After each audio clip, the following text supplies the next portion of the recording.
incredible piece of technology. 20 years ago, a craft this advanced would have been unimaginable. But so would the idea of extraterrestrials attacking our planet, pushing mankind to the brink of extinction. As we near the 20th anniversary celebration of the world's victory, we celebrate the heroes of the War of '96. Mankind, that word should have new meaning for all of us today. We can't be consumed by our petty differences anymore. President Whitmore's words united us as a species and will reverberate in our hearts forever. We're going to live on. We're going to survive.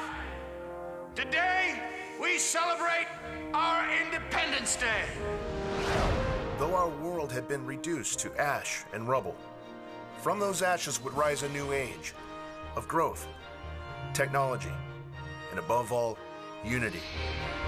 In 1998, leaders from the nations of the world joined together to establish a global peace alliance, putting to rest centuries-old conflicts and political distrust. The newly united nations would go on to form the United Global Defense Unit dedicated to the protection of the Earth against future threats.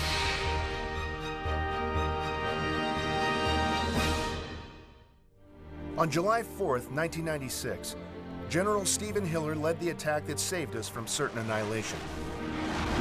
In 2007, he volunteered to be the test pilot for the very first alien-human hybrid fighter.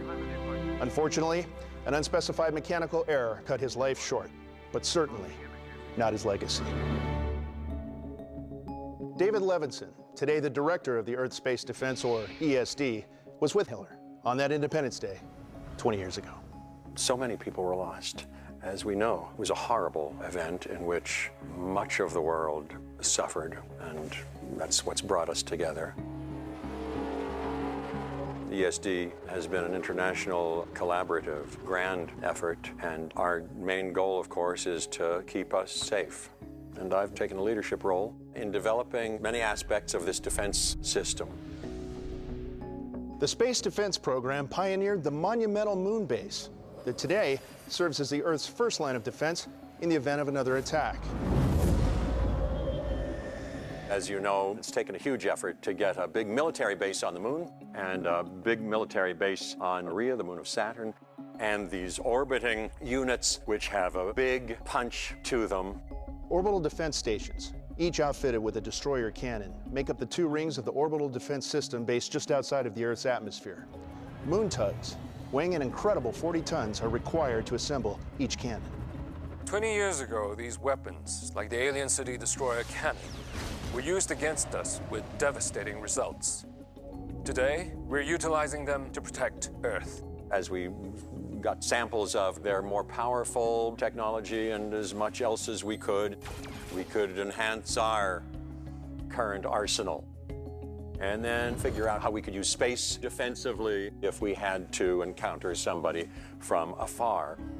But let's not forget, behind all of that hybrid technology is the force of a united military.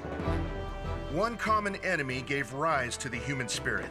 The U.S. Army, along with military forces from around the globe, joined the ESD.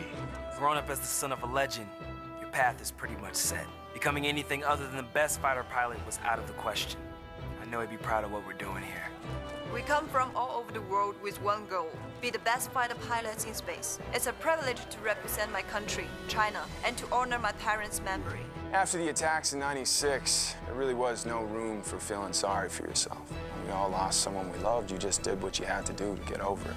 Now, I don't want them to come back, but if they do, I'd feel pretty good about getting one of these fighters and blowing them out of the sky. The hybrid fighter is truly a marvel of modern-day engineering.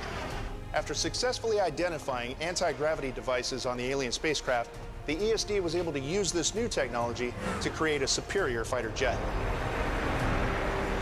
It's unclear as to whether ex-President Whitmore will attend the 20th anniversary event this year, but let's not forget the tireless warning that he repeated in nearly every speech after '96. It's not a matter of if the aliens return, it's a matter of when.